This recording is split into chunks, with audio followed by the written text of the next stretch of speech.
माँ माँ की आखिरी इच्छा। Heart touching story.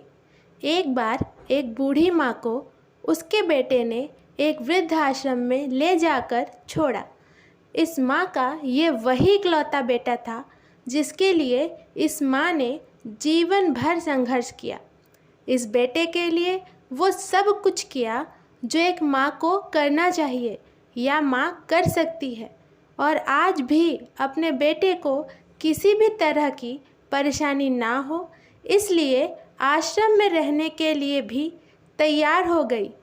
वृद्ध आश्रम में रह रही माँ हमेशा अपने बेटे को याद करती, मगर बेटा साल में एक बार उसको मिलने जाता या फिर फ़ोन पर बात कर लेता। कई साल बीत गए।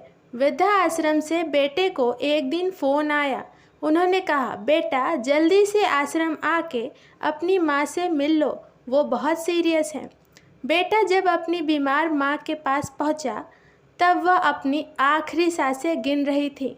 बेटे ने अपनी माँ से उसकी आखिरी इच्छा पूछते हुए कहा, माँ मैं तुम्हारे लिए क्या कर सकता हूँ, बताओ। माँ ने कहा, बेटा इस आश्रम में गर्मी और मच्छर बहुत ज़्यादा है, यहाँ पर कुछ पंखे लगवा देना। फ्रिज ना होने की वजह से यहाँ पर हम बूढ़ों को कई बार भूखे पेट ही सोना पड़ता है, क्योंकि किसी का दिया हुआ खाना खराब होने से हम नहीं बचा पाते। तो इस आश्रम के लिए एक दो फ्रिज भी खरीद के दे देना।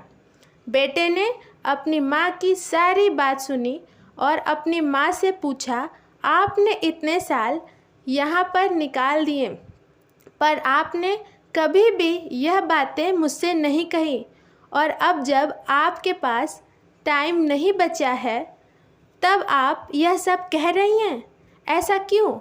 माँ ने बेटे को जवाब देते हुए कहा, बेटा मैंने गर्मी, भूख और पीड़ा सहन कर ली, लेकिन मुझे पता है जब तेरे बच्चे तुझे यहाँ छोड़कर जाएंगे तब तू यह सब सहन नहीं कर पाएगा। इसलिए तेरी सुविधा के लिए मैं तुझे यह सब लगाने के लिए कह रही हूँ। दोस्तों, माँ के ये आखिरी लाइनें किसी भी बेटा या बेटी की आंखें खोलने के लिए सक्षम है। इतिहास हमेशा अपने आप को दोहराता है। अगर आप चाहते हैं कि आपके साथ अच्छा व्यवहार हो तो आपको भी दूसरों के साथ वैसा ही व्यवहार करना पड़ेगा।